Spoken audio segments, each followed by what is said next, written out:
শিবা, কোথায় যাচ্ছিস? দুই বন্ধুর পিরিত দেখেছিস তো, দেখি কতদিন থাকে।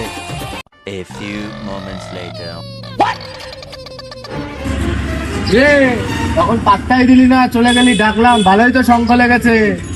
আরে না রে বন্ধু, একটা জুতো কিনে দিল, দেখ দেখ দেখ দেখ দেখ দেখ। আচ্ছা ছাড়, ওসব বাদ দে। 28 তারিখ থেকে তো আইপিএল শুরু, তাহলে কি করবি? তো কি হয়েছে, আমরা এবছর কাপ নেবো, আরসিবি এবছর কাপ নিচ্ছে। কি বলছিস? তুই আরসিবি কাপ নেবে এবছর, কলকাতা কাপ নেবে। বলিস কি রে, এবছর আরসিবি কাপ নেবে? হট বাড়া, দে আমার জুতো। হট বাড়া, তুই 100 টাকা দিয়ে পাল যা। হট বাড়া, বালের কেকে রাখা। দেখলি তো ভাই,